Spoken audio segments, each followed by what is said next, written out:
Côté boucherie, on découpe avant qu'il ne fasse trop chaud. Jamais de bovin, réservé au lait ou au charrue, mais du porc, du chevreau, de l'agneau, toujours irréprochable de fraîcheur. Un boucher intoxiquant ses clients risque gros. La colère de la foule, le pilori, voire le gibet. Contrairement aux idées reçues, on s'imagine souvent que les gens au Moyen-Âge mangeaient de la viande avariée et qu'on ajoutait des épices pour masquer ce goût de viande avariée. On vendait la viande très fraîche. Ça, c'est une certitude. On a retrouvé tous les règlements de boucherie dans toutes les villes occidentales ou méditerranéennes. Et ces règlements sont absolument formels sur les délais de vente de la viande. Du matin. Cette viande à nos palais semblerait proprement immangeable.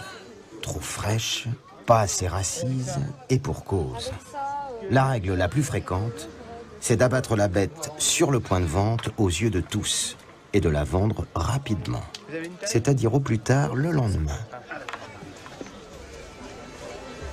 Une fois la viande réglée directement ou à tempérament par une petite marque sur la taille, qui est l'ancêtre de nos cartes de crédit, on utilise différentes techniques de conservation.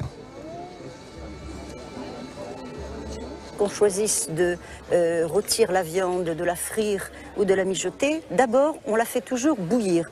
Et peut-être que ce bouillir, en fait, c'était comme une sorte de blanchiment, c'est-à-dire on plonge cette viande un petit peu gluante dans l'eau bouillante pour en fait la laver, la nettoyer, avant de la préparer.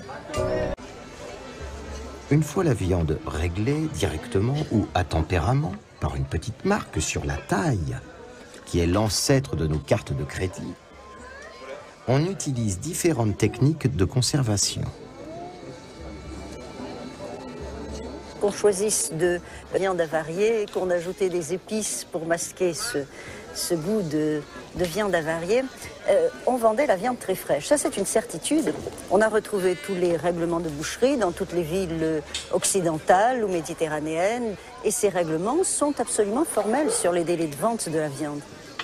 Du matin. Et au lait ou au charrue, mais du porc, du chevreau, de l'agneau, toujours irréprochable de fraîcheur. Un boucher intoxiquant ses clients risque gros. La colère de la foule, le pilori, voire le gibet. Contrairement aux idées reçues, on s'imagine souvent que les gens au Moyen-Âge mangeaient de la viande.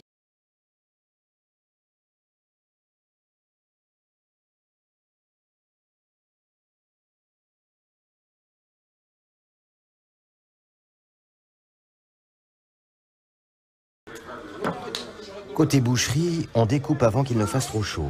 Jamais de bovin, réservé. Cette viande à nos palais semblerait proprement immangeable. Trop fraîche, pas assez racise, et pour cause.